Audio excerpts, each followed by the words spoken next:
Hey guys, and welcome back to QualityShot Tennis. And I've got with me Noah Rubin. It's been interesting last 24 hours setting this up, and then of course your statement as well. But for you, I know we were just talking. It's been you very much at peace with the decision, etc. as well. But first of all, before we get into it all, how are you doing, Noah? I'm okay. Thanks for having me on. I appreciate it. No problem at all. Thanks for being on. I appreciate you taking the time out. Well, I guess we can just start off with most recent news. I mean, obviously, people that follow you on social media would have seen that you've released a statement, and very well written, by the way, my ad as well. Thank you. It was a really good read. But do you want to just touch on that a little bit? No, it's like we were kind of talking about right before. It's something that I've been thinking about for a while. I had some, ironically, when I hit my career high ranking in 2018, I was actually starting to deal with some of those mental health struggles that, I've alluded to in the past on Behind the Racket and my personal pages. But then during COVID, post-COVID, it was a real struggle. I think my eyes were highlighted in what was actually going on in the sport of tennis, the financial spurt-ins, just how the nature of the sport of how difficult it is. So, in the past few months, especially, I gave myself from January to kind of see, what I could do if I can get back into it. There were definitely some bright moments in Portugal where I thought there was chances. But in the end, it was just a lot of work with little reward, which is, something that tennis players are accustomed to. And for me at this point in my life, I need a little bit more stability, need some time to see how much passion I have left for the sport. It's not technically a retirement, I guess, but it would have to take a lot for me to kind of say, hey, I'm ready to put it in. I'm ready to put the effort in. I'm 27 and a half or 28 years old. I have some time left. That would be about a year and a half off and see where I can get to eventually. So, I have some injuries that I have to deal with as well. And we'll see where everything lands. I just need to take care of myself for now and do something else, Obviously, like you said, taking care of yourself, and that's the biggest thing, right? Making sure that you're mentally and physically okay. And obviously, you don't want to be pushing yourself to the limits if your body and your mind's breaking down in some sense. So no, that's the most important thing. So glad to hear that. And don't worry, you're not old, because we're the same age, so we're very, very young. And of course, I've achieved a fraction of what you have, so you can feel a lot better about yourself about that as well. But I guess talking about obviously the struggles, etc. as well.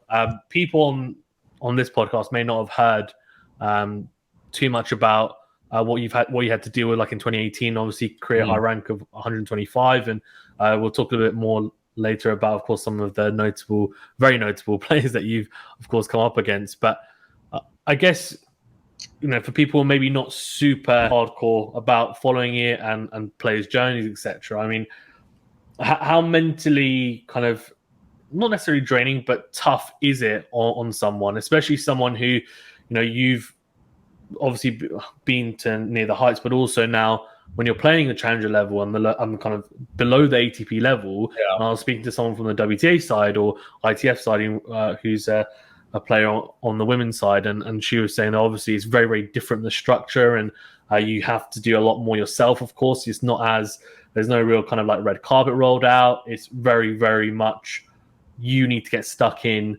And you might go without a coach some weeks, for example, and that's just the way it is. And I obviously read it. Of course, you alluded to it in your statement as well, that there was these kind of two massive extremes of being, for example, in a kind of small court, paying hardly anything with just one person watching, compared to obviously centre court of Wimbledon, 2014 Junior Wimbledon final. So I mean, from your point of view and like your experiences, I mean, what does that all look like to you, and how did you, I guess, what did you have to really deal with to kind of get through it? Yeah, I think I was in a kind of interesting group of players. You have players that kind of make their way through, and that's like there's 0.01% of players kind of make their way through and settle in at 75, 60 in the world. That is rare, and you have to beg God for that, basically, for that to come true. But and I wasn't one of those players that didn't have any of his breakthroughs. I was fortunate enough to have a few different breakthroughs throughout my career that got me into chances, got me into main draw slams and playing some high level tennis. So I kind of saw both sides of the sport. And obviously this past year, which, is, a ranking spot that I haven't been at since probably pre-college days, almost junior days, of when I was, playing tournaments at around 500 in the world. So I've kind of seen it all. At times it makes it tougher to see it all because you know what's out there. I know what it's like to play, in front of 15,000 fans on one of tennis's largest stages, and I know how much it sucks to play the lower ends of tennis, and for me, I've gone back and forth with it so many times, and the reason for my decision now was because if you're not enjoying the journey, if you're doing it for the success, tennis is the wrong sport for that, because most people don't have success in the sport. Even if you're at the better, top levels, even if you're, 150 in the world, you're not really coming out with much success for that year. If I was fortunate enough to win the challenger title almost every year that I was playing earlier on, pre-COVID, and that was something that was, not happening quite so often. So a lot of players I knew that were at 150, even 100, were coming out without winning a tournament, and putting that in perspective for other, non-diehard tennis sports fans. That's a very difficult thing. That means that you came out every week a loser. And that's something that's so difficult for a lot of junior tennis players to deal with, is as they're making their entrance into professional tennis, is the understanding that I'm going to lose, and I will lose very often.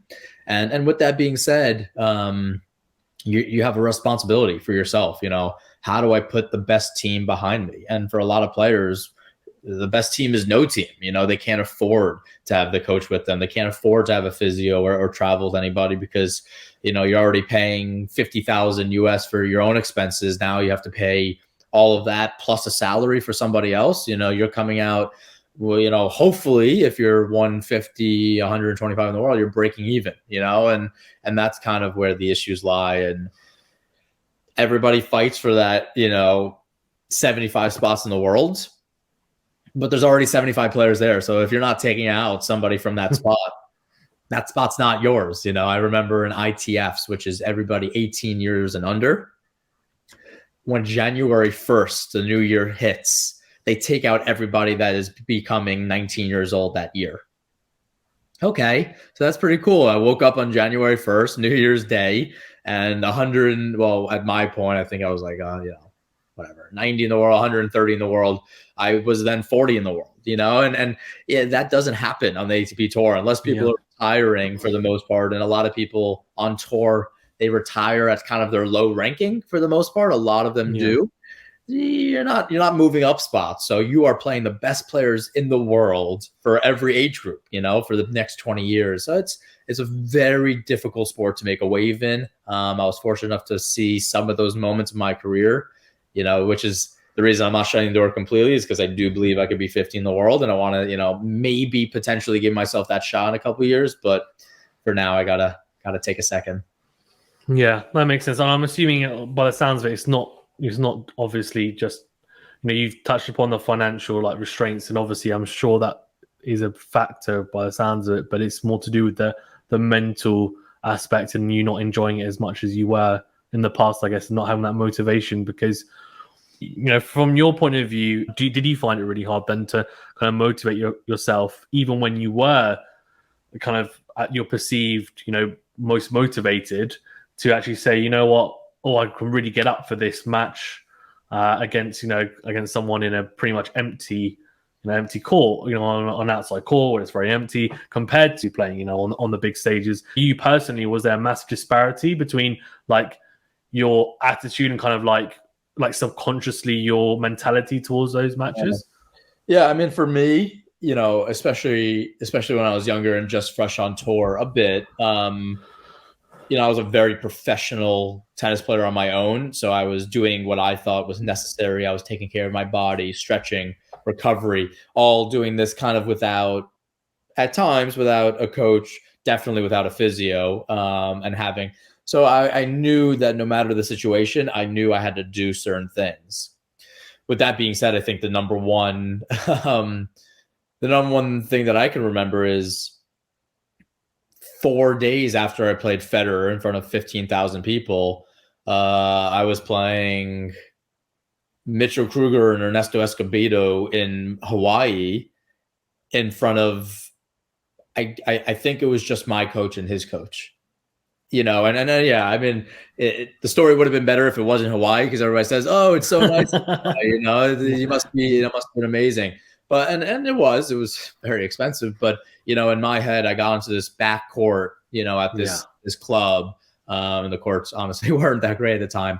And 50-mile-per-hour winds, and I'm playing a 3-set match for 1/50th. Even less, 1/500th of the price that I made during my Federer match in front of 2 people, 2 coaches.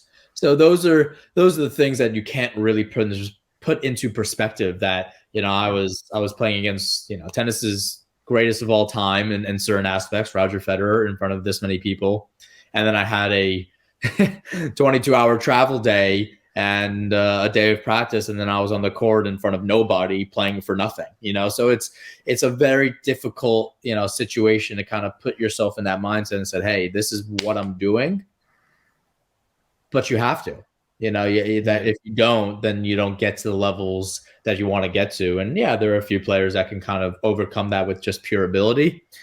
I wasn't gifted enough with the, I'm 5'9", 150 pounds here.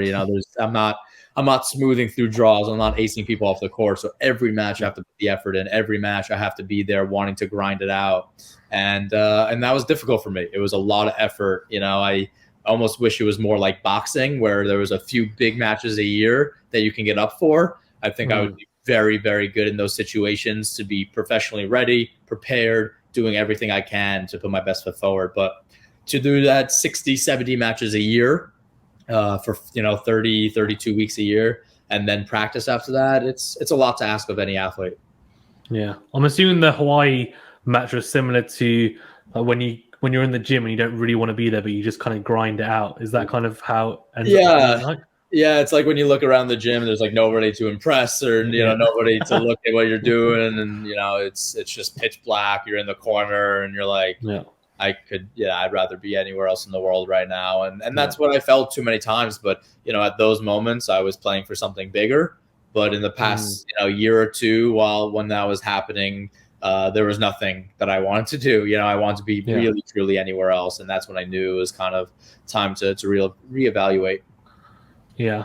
No, I guess the issue is that you had those like incredible moments in between, right? So then it kind of just like smooths it out. But then as soon as you have it consistently, then it's like, oh, I guess it must have been really hard for you as well, knowing, well, especially you personally thinking, I know I can play at this level, but then having to come up against people that obviously you feel like you should be beating and maybe not beating, but it must be quite a tough spot to be in, which is why I guess then inevitably you came to a decision as well. So that's really understandable. I've got to ask you then, obviously, about Federer. He's retired, and you played against him. What was the experience like? I mean, as someone who obviously was on the other side of the court with him or the net with him even, and some, as you said, one of the greatest ever. But what was the experience like? And was it one of those experiences where some people say, he almost is.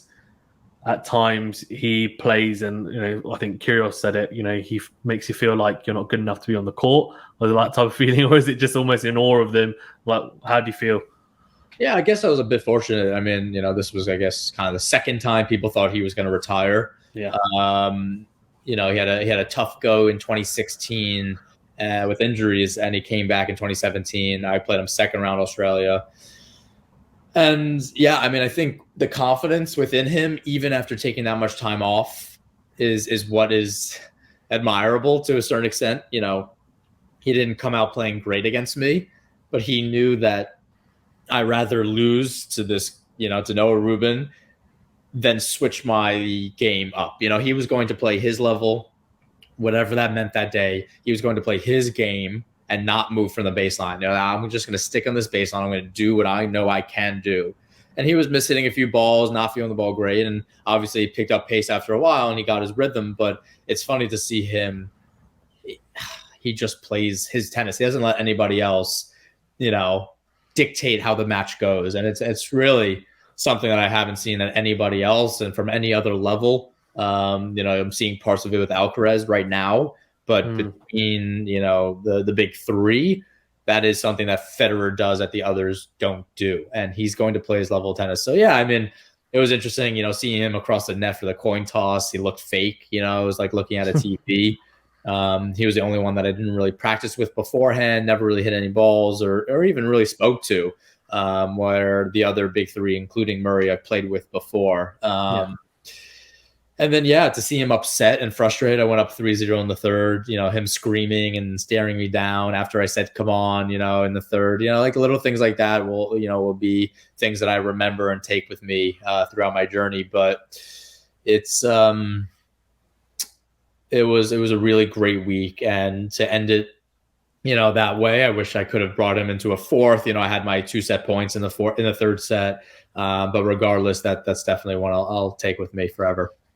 Yeah, that must be an incredible experience. And a lot of people say, when they face Rafa, it's the heaviness and weight of the ball. Was there anything about when you played Roger that you thought, oh, actually, this is a bit different compared to other people that I faced? Yeah, I think because I rewatched kind of the highlights a week after the match, and I kind of remembered before watching them, I was like, I don't remember. When people see me play, they're always like, oh, Noah got to a few balls that we never thought a car can get to. It's the speed, it's running down balls. And I was like, I don't really remember running down any balls. And we're talking about 3 sets. I don't know how many points we played, but usually amongst 3 sets, there's going to be, a couple balls that run down. And then I looked at the highlights, and I think that's what struck me is because of the time he takes away, because of how he plays his style, regardless of how I'm playing, he just made me look slow. That's kind of what it came down to. And that's really what struck me. I was watching his highlights. I was like, wow, that usually it was constructing to a point of like, oh, this is a point that I'm going to steal. I'm going to run down a shot. And then instead of taking that ball at the baseline, he took it at nearly the service line. And I was 2 feet away from the ball, the ball. And it's just little things like that where never really expected that from any other player. And obviously, you have to expect it a bit from Fed, but to see it, and then to put myself in those shoes again, it was definitely unusual.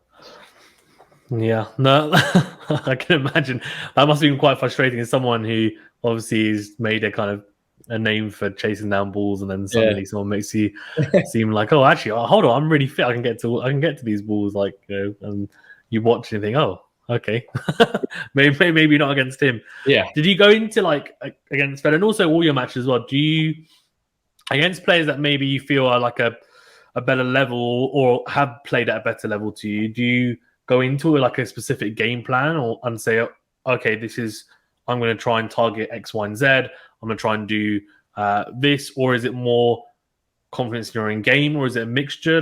How did your I guess prep for these matches go about? Yeah, I mean, I think there was always a little bit of a game plan. I was one of those players that, especially when I was kind of in my zone during those few years and playing better tennis, if the confidence was there for myself, if I was ready to compete myself, I would have my game match up against anybody in the world. So I was a little bit less concerned about how they would play or their weaknesses. It was something that if I was playing well, if I was doing the right things, then I should win the match. So I was one that didn't like to focus so much on what the other players were doing and rather on myself. But yeah, I mean, most of the players nowadays do have, a pretty good, with all the technology now, have a pretty good understanding of what the player is going to do. I just thought it was too much to think about during a match. And I wanted to keep it a little bit more simple, especially since I'm an overthinker at heart. So, but yeah, I mean, and even with the better players, those are the matches that I always rose my level rose. And it was during, probably important matches for more money, more points on the line. And those are always the ones that I enjoyed and kind of liked making a name for myself. Yeah, it sounds like you rose to the occasion. Like some players, they kind of don't like the massive crowds, and they tend to not really, they don't really, I guess, feed off the crowd. They tend to just look to their box and say, oh, right, okay, just focus on that, just completely block out everything. But it sounds like obviously you're someone who actually fed off the crowd and actually wanted to step up to that occasion, which is, I guess, makes a lot of sense as to what we were talking about earlier about not maybe having the motivation. Playing in the low levels currently, which is completely understandable for it as well. You're talking about Alcaraz. I mean, I'm assuming you watched a lot of the US Open, and obviously he does have similar like facets to Fed as well in terms of the way that he does try to take time away, and obviously from the baseline as well, very aggressive. Obviously, pretty impressive net game as well. The way that he comes forward as well, serves and volleys, pretty natural hands. I was saying to someone on a review show that I did that I feel like he's probably the most complete 19-year-old I've ever seen, because if you look at Nadal when he was 19, he won the French. He was incredible, of course, but it was the forehand movement, return, physicality, incredible, right? Defense. But there's still some bits that you thought, okay, technically you can iron out, backhand, serve, etc. Obviously, he did that, and is now one of an incredible one of the greatest of all time. But for Alcaraz, I just feel like in terms of the skeleton and base and like the well-roundedness of his game is something that I've never really seen from a 19-year-old. I don't know, as someone who obviously knows a lot more about it than me, do you see the same thing as well? Yeah, I mean, I tweeted out fairly early on, during his matches that he was the most well-rounded tennis player I've seen, of all time.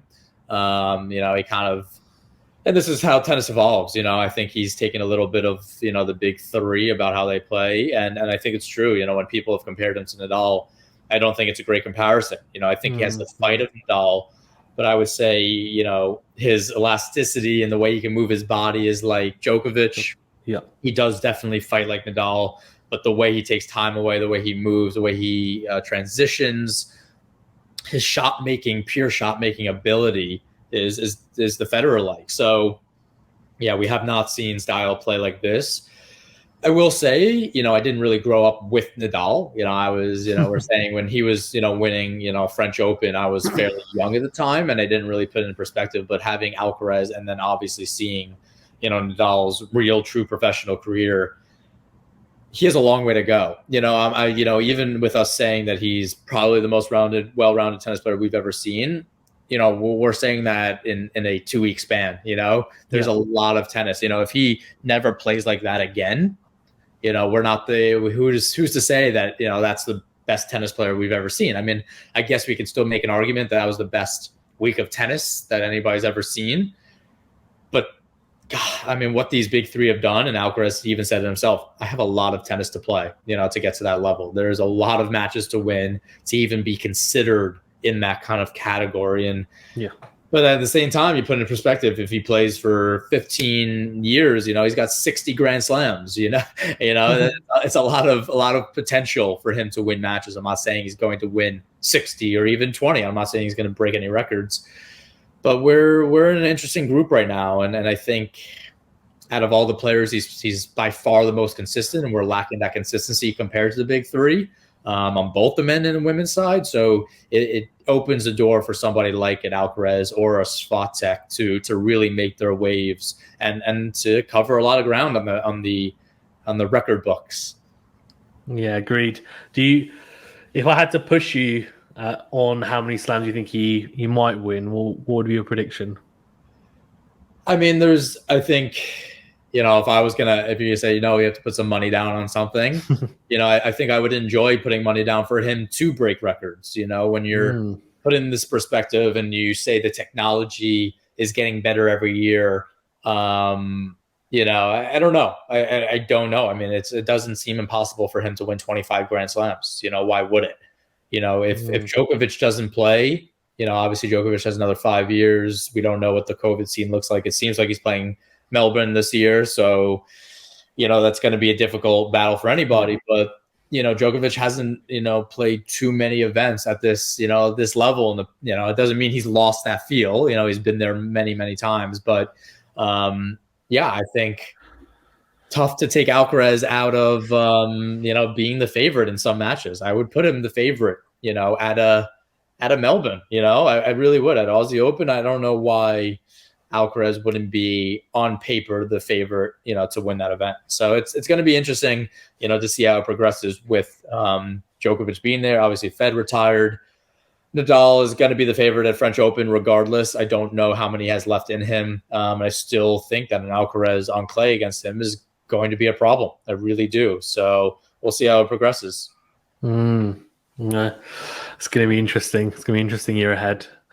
In terms of like you're talking about, he's taken different bits from the big three, and obviously one of them is the fight from Nadal, as you mentioned. And I guess you channel a little bit of that in your first final, right, against Tommy Paul when you're 5-1 down in the second set. Do you want to just quickly talk about that, because that was, I was obviously watched a little bit of it as well, and I was just thinking, that's 5-1 down the second set, and you don't see many comebacks like that. And people talk about Nadal doing it a few times, but that would have been pretty impressive. Obviously, it wasn't on as big a stage, so people wouldn't have talked about it. But considering it was your first final as well, I mean, how did it feel to come back and then win that way as well? Because that must have been very satisfying.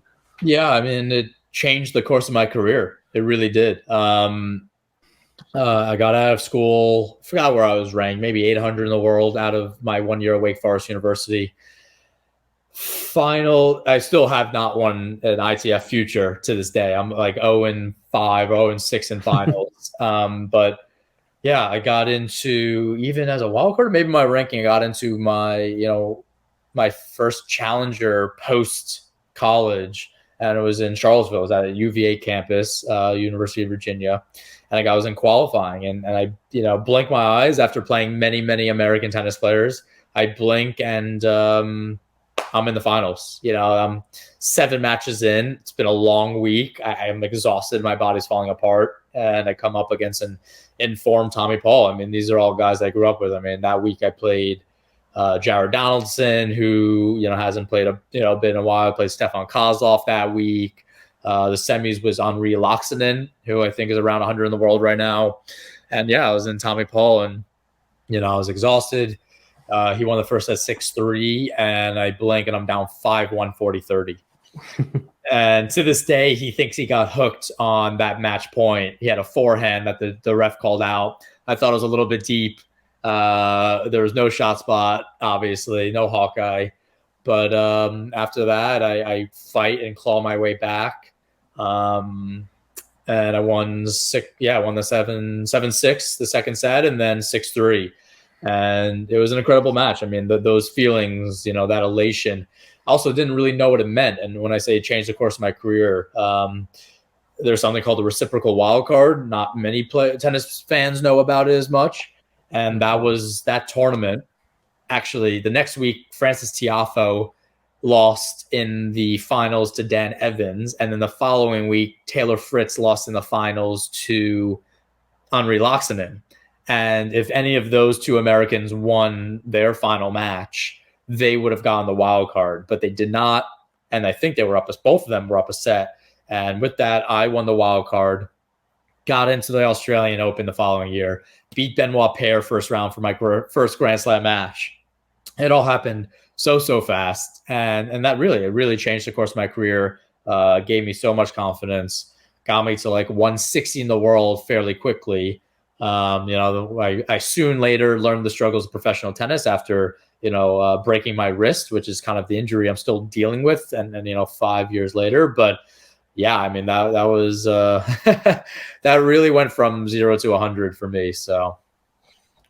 How was it winning your first Grand Slam match then against Benoit Paire, who's obviously still on tour, and himself and Tommy Paul are, very established players right now as well. But that little run that you had, and obviously you said it set up your career, but the first Grand Slam match, what was the feeling around that? Because it would have been dream come true, I'm assuming. Yeah, it was. I won 6-6-6 against Benoit Paire. It was a grind of a match, a lot of 3 tie breaks in a row, and which he later apologized for. He did call me the worst tennis player he's ever played against in his life, which was just a fun little remark to everybody keeps reminding me about. But he later apologized, and we were friendly about it. But yeah, I mean, being there in Australia, which is some of the best fans in the world and the best tennis tournament in the world by far, tough to put that into words. I really would have liked having my second round match. I lost to Pierre Herbert,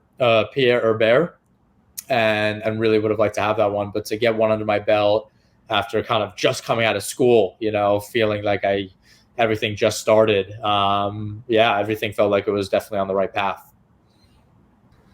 Yeah, it must be an incredible feeling. And I'm sure you look back on that and have fond memories for sure. But is it interesting? Well, not interesting. Is it, with the wrist injury as well? How much of an effect has that had? Has that been has that had a major effect then, I'm assuming, on your progression in the last few years? Or I just dealt with a few really difficult injuries. So yeah, I mean, I qualified for the ATP event in Houston, playing Nicholas Kicker first round. It was like 2-all in the first or something like that, 3-2 maybe. And yeah, tripped over the clay, fell on my wrist, and I'm out for 6 months. And actually, this is one that it came back recently and still have some lingering pain, and you have to figure that out. But I saw what it meant to kind of lose that ranking point. I didn't really have people by my side telling me what to do or what not to do. It was a difficult point for me, and I dealt with it again the following year. I broke my ankle, and so it was tough seeing all the work that you put into tennis. Everybody's like, oh, you get drafted, you're on a team, and you come back and you're still on the same team. For me, I was at 150 in the world, and boom, I'm at 320 in the world. And I have to work my way back, which I did.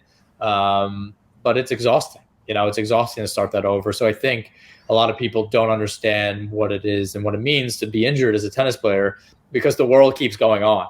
If you're on a team, the team could be progressing. Yeah, they might be testing out another player that, may be better than you, but for the most part, you're basically going to have a shot back. If you really made a mark on that team beforehand, you're going to have a shot back on that team, and you have your contract still that you have to fulfill. And in tennis, the world keeps going, and you're stuck there. So definitely was a mental struggle more than anything else. Yeah. And what would you say in terms of percentage-wise for tennis? How much of it is mental? If you're taking in everything, the match play, the off-court things as well to deal with, how much would you say, if you had to put a number on it, is actually mental more than physical? Oh, I mean, I would say mine is a little bit more in the middle than it should be. But the difficult parts of tennis are very rarely the on-court situation. It's the travel, it's the planning, it's the paying, it's everything that goes into making sure that your schedule is lined up, that you're prepared to play these tournaments. Once you're on court, that's all kind of done. There's nothing really to be done at that point. You're just playing tennis. And I kind of alluded to it during my little post, but I can't travel anymore. Travel has become very difficult for anybody right now. It's a really bad time for traveling on airlines. But beyond that, I'm exhausted. I'm exhausted about taking 2 flights and a bus and making sure you're at the airport and then missing that flight because the first one was delayed, and you're your own travel agent and making sure everything is. There's so much that has to be thought out, and it's very difficult. It really is, and it's exhausting. It's something that takes away from the fun of it all, and that's why everybody's so emotional on the highs, is because the lows are so low. So when you have those highs, they really hit hard. That makes a lot of sense. And then on court, you're saying when you're on court you just play tennis, but even then there must be like a large percentage, right, that is still the mental side, because a lot of you, like for example, a lot of the guys that you played with are all now, a lot of them, for example, well, I say a lot of them, but some that you play with, TFO and obviously Fritz and Tommy Paul and all these Americans that are coming through, they're knocking on the door of the right. Top 20, top 10, for example. They're almost there, but I'm sure you're the first one to say that ability-wise, there's probably not much in it, but is it that mental side and also a bit of luck with injuries as well that makes that kind of next step? Yeah, definitely. Definitely the injury aspect is you got to be lucky. You just have to be fortunate, and not everybody is. I think it's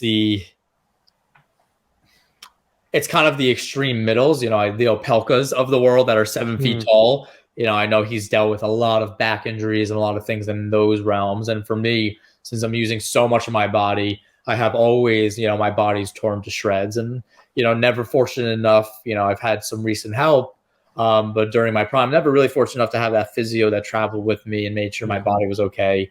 I did all I could for myself, but it's not enough. It really isn't. So, yeah, I mean, if you look in the second week of a Grand Slam, how many players were over 6'8" or under 6 foot was not many. You know, a lot of these guys are insane athletes at, 6'2" to 6'5". You know, that's kind of where those lie. I mean, you have Medvedevs and Kachanovs that are taller, but these are large men that are moving almost at the same level as me. Everybody's like, oh, you have the speed, that's your thing. Have you watched some of these guys play at 6'3", 6'4"? They're moving basically how I'm moving, but then they're also acing guys, 15, 20 times a match. So it's very difficult. It's why I've had to work so hard. I'm 5'9". I'm not acing anybody off the court. I'm grinding every match. It's been a lot, and you see it. There's just very few players. You have like a Demonar, who is somebody that I've always related to. I played a few times in early days, but yeah, there's not many players along those lines that have really pushed through. It's a lot to ask for. Yeah, I mean, is there? It sounds like, from what I've seen as well, like the kind of like ideal height or kind of build is like a 6'1", 6'2". Like you see, obviously the three goats of that height. Alcaraz is 6 foot as well now. Is there a way to like bridge the gap? Because there's not, as you said, there's not many players. Like apart from, I guess the most prominent example is like Diego Schwartzman, right? But is there a way that you can bridge the gap? Is there things that you can? Is there specific like skill set that you can improve on, or is it just, you are at a slight disadvantage, so it's like a slight uphill battle? Yeah, I mean, I think there's just putting the focus elsewhere. For me, it's how do I put myself in the mental position to not give up a point? I could lose points and that's fine, but I'm not going to mentally give up a single point. You look at a David Ferrer, you look at even a Goffin, somebody like that, and look at their matches. They don't have the ability to give up those points. So yeah, it might be more exhausting. But if I were to come back, let's say in 2 years from now, it would be, let's be in insane shape and let's not give up a single point. So every free point that I get, because guys are tired, take that and put it in the bank. But I'm not going to give them any. No, that's interesting. It's just about, I guess, not missing, killing with depth, I guess, as well, isn't it? Which is interesting. And then is there a lot of like, I guess with you're saying, okay, you can't really ace people as much. Then is there like an emphasis on the return game and saying, well, can I profit off that? Is that something that you'd work on a lot? Is that can I get more opportunities to break then? Yeah, no, I've been known to be a good returner. When I'm doing well, I'm always in return games. I think there are ways. I mean, I'm fortunate enough to be fairly athletic. So for my size, everybody said I always had a big serve. So yeah, I mean, I think it's getting that serve consistently fairly big. And so people are shocked when they see it, they're like, oh, wow. But yeah, I mean, it's being in every point, regardless of the situation, and just tearing people down. And a lot of people, I get free points, free games, free matches because they don't want to be out there that day. And that's where my sweet spot is. That's fair. And then I guess just on like the highs, I mean, your junior career obviously was topped off by the Wimbledon win. I mean, you played against, if I'm not mistaken, Kozlov as well as Stefan Kozlov's a friend of yours, right? Yep. If I'm not mistaken as well. I mean, how was that experience and also the victory as well? And it's obviously, I'm assuming it's pinnacle of your junior career, but I want to speak for you, of course. I mean, how was the experience and how was it playing on the grass? And I guess, was that your favorite surface? Is it hard courts? I mean, you tell me, what's your preferences? Yeah, no, the junior career was great. I mean, especially that summer, I went from Junior Wimbledon to then winning the national championships in the U.S., which is a tremendous tournament just for us. Singles and doubles gets us into the U.S. Open. So it was a big summer. I was actually never supposed to play any more junior events, but I did. And I went a day before qualifying for Wimbledon. So nobody really knows. I had to win 2 matches at Roehampton, and then went to Wimbledon grounds, and I never won a main draw match at Wimbledon before in juniors. And again, played a lot of Americans. I played Tiafoe in the round of 16. Played, I guess, a guy that made a lot of waves during this grass season, Tin van Rithoven. I played him in the quarters. He took out Rublev that year. Then I played Taylor Fritz in the semifinals, and then I played Stefan in the finals. And The finals was ugly tennis, really ugly tennis, but we were both so nervous. It was 1 hour before Federer Djokovic played. They were on center court. We were on court one. We had 10,000 people watching that had to buy tickets to watch us specifically. And what an incredible experience. I was with my father there. It was the first time I ever seen him drunk, at the opera, at the opera hall. It was amazing. So yeah, those are the junior career ended on such a high note. It's tough. It really is when you look back at it. There obviously are players when you look back at Donald Young or Gael Monfils and look back at some of those junior careers. There are better careers, but for what I did throughout that time, it's tough to have a much better career than that at that time, and only have positive memories to say.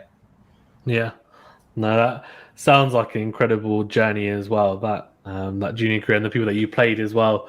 I mean, a couple of them, like you mentioned, obviously now are like flying the flag for the US and also now the Laver Cup as well, but coming up. But for like Fritz and Tiafoe, for example, are two good examples. I think for most people, they think currently anyway, they're the two kind of like the best Americans out there, the best kind of chances of going deep in slams and potentially, even winning one. And obviously Tiafoe played really well at the US Open, and Fritz had a very good chance against Nadal in the quarterfinals of Wimbledon.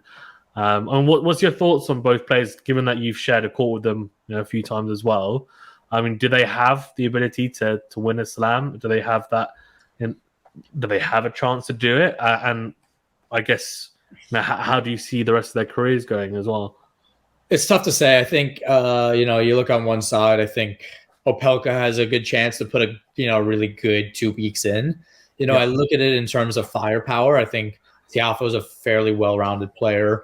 I think you have a Sebastian Korda, Jensen Brooksby. We've seen some good Grand Slams from them as well, but it's tough. I mean, tennis right now is the most inconsistent it's ever been. So that's good and bad. For Tiafoe, everybody's like, oh, he's going to send me every slam from now on. Tiafoe very well can get to the semifinals of Australian Open, but he also could very well lose second round of Australian Open. We're kind of in that stage of tennis that anything can happen. We don't have these guys that are consistently, if you look back, you're like, okay, these are the guys that I have my money on for getting to the quarterfinals and above. There are definitely a few of them, but even like a Medvedev, the guy, will have some inconsistent times. He's probably one of the most consistent at the top, but, he doesn't play on one surface, hates clay. We don't always have these kind of players. So to see that now and to see that it can go in any direction, I take my chances on a Fritz, somebody with that much firepower that can kind of blow a few people off the court. Tommy Paul's athletic, well-rounded player. But watching some of the younger ones, like a Jensen Brooksby kind of, if you watched his Djokovic match, that's a scary player. That's somebody that people don't want to go up against. But then you have an Opelka that can really, if his body's intact, can be – obviously nobody wants to see that serve. And then he rips a few forehands. And, we have a lot of different styles right now for the Americans and hoping one of them can kind of break through to a solid top 5 in the world. Yeah, because there's like Nakashima coming through as well, isn't there? Who played really well against Kyrgios, and he's very, very young, and he seems to have some weapons as well. So the American contingent is definitely very strong.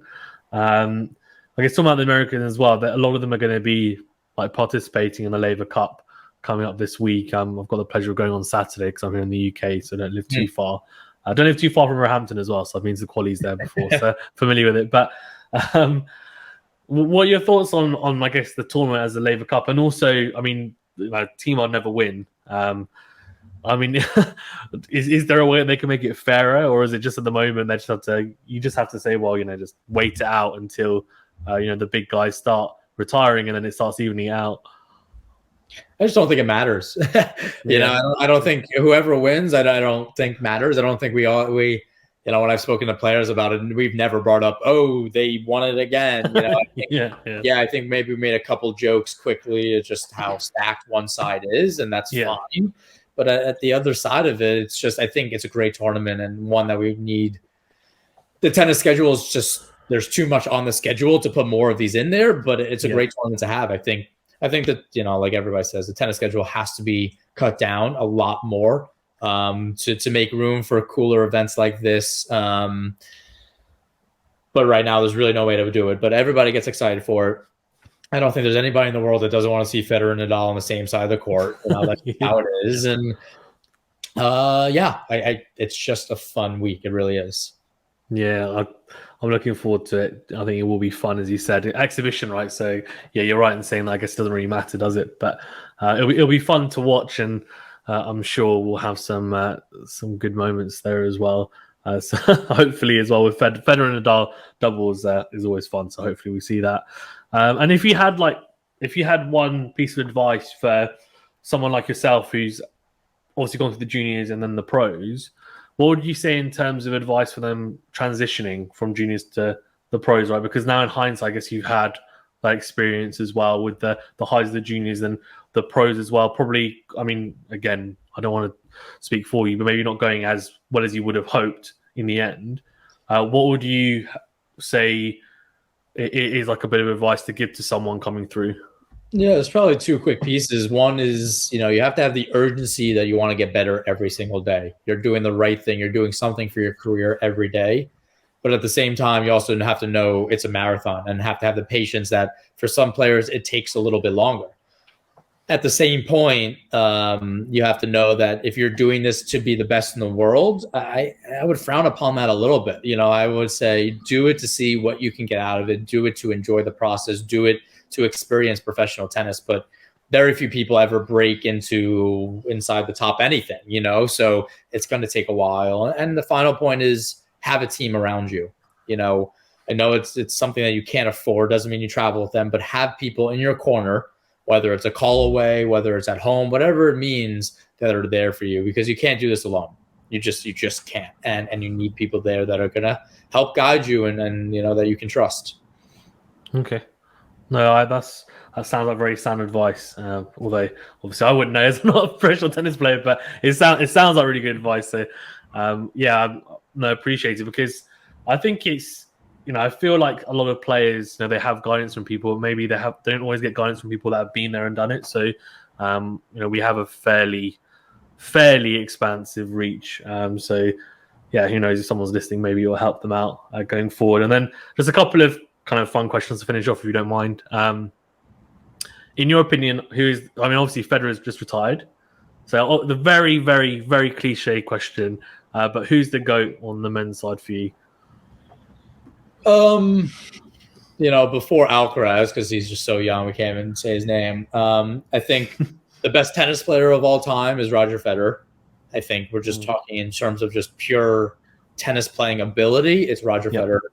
I think it's tough to say the best tennis player of all time is not Nadal. Like, how do we say that right now? I want to see another good 4 years out of Djokovic. I think Djokovic is the most well-rounded tennis player we have ever seen, besides what Alcaraz has done so far. But Nadal's dominance is unmatched, and what he's done at just the French Open is beyond me. But to have that success after and coming back and winning Aussie after, this guy can't be beaten. It's unbelievable what this guy has done, and I think right now that puts him ahead of the other two. But yeah, I'm pretty certain that when all is said and done with the big three, Djokovic will be the best tennis player we've ever seen. So for you, I guess sounds like Federer best in terms of like ability wise, like ball, like just ball striking, etc., and just tennis playing ability. And then you're saying that all said and done, Djokovic is going to be the one with the most slams. Statistically, probably just going to be the one in front. I just think consistently wise and everything else, it's tough to put Djokovic out of that question. But the dominance of Nadal and what that's like is something that can't be forgotten. Yeah, no, that's very fair. And for you as well, who's your favorite tennis player growing up? Who did you look to watch or even potentially mold your game on? Yeah, mine were a little bit outside. Mine was like the James Blake, at that time. Okay. I don't think, it's tough to say because obviously Alcaraz is super exciting, but I almost think tennis was a little bit more exciting at that point in time. I remember watching, Roddick and Blake and Ginepri and some of these other guys, but yeah, it was Agassi. Everybody said I walk like him on court a little bit, those little quick small steps. But yeah, it was Blake. I mean, the way this guy moved and hit his forehand, just the intensity and bringing the fans into it. that was a guy I always grew up with. And then, David Ferrer. I mean, it was somebody that I watched and I was like, anybody outside the big four at that point, he was not losing to. And it was just incredible perseverance and fight. So, great to watch. Really was. I wonder if, you were saying that it seemed like it was a lot more enjoyable potentially, like back in the day, but not too long ago. I wonder whether that's to do with the fact that maybe it wasn't quite as physical then as well. So people's attributes are kind of exaggerated more, right? Whereas nowadays it's a lot more physical. So there's a lot more grinding matches, and the courts have got a bit slower as well, generally, I think. So I wonder whether that plays a factor, because everything would have been a lot more exaggerated. Got big forehand, got big serve, 7 volley, and people weren't moving as well then as well. It's definitely possible. I mean, matches are so tough that you can't always, show your emotions, because it's just exhausting to be out there. So you have to take your chances and be like, okay, I'm ready, now to let out, come on, but I don't want to let out now because I'm tired. And, you have all these things going through your head. It could definitely be the case. I just think for whatever reason, it showed a little bit more tennis back then. And now the ball speed is it's so fast. People are hitting the ball so big that it's almost gone the opposite way of being a little bit boring, because it's either one ball out, or it's a big serve gone, or, if this guy has this forehand, he gets it. It's you're not going to see that again. So I think it's going to come around again, because once it gets so fast, it has to come back slower because people don't want to go as fast. But, it's going to take some time to get back to that point. Right now, it's almost too fast of a game, too physical of a game. Yeah, no, agreed. Yes, very, very physical. And I guess we're going to potentially see like a new age of player if Alcaraz continues to succeed, because as we were talking about, he's so well-rounded. And I guess the archetypal, baseliners of Nadal and Djokovic recently have dominated after Federer. So that's why I feel like we've got those players playing a similar type of or brand of tennis. But now with Alcaraz, you might see people playing kind of with a more, or trying to play at least with a more kind of varied game as well, which will be interesting. No, that's all from me, Noah. Thanks so much for being on. Appreciate it. Is there anything you want to touch on? Obviously, also shout out as well your podcast, etc. before we wrap up. Yeah, no, I have this platform Behind the Racket, kind of giving players to share their own story and open up about mental health struggles. And we have the Behind the Racket pod on all the major platforms. Excited to really dive even deeper into that aspect of it, and got to work on a documentary as well on the Behind the Racket side. So some really cool projects, and our clothing line's coming out soon for Encore Clothing. So I'm excited about it and got it all going. So I'm never going to be a dull moment. Got some big projects in the works and some I'm not talking about yet, but I'm excited, and thanks for having me on. No worries at all. Thanks for being on. Really appreciate it. Guys, do check out, of course, the Behind the Racket podcast. I'm sure you already have, but if you haven't, to check it out. And remember to like the video, subscribe if you're watching on YouTube, and leave a rating or review if you're listening on a podcast platform. Thanks again, Noah. Really appreciate it.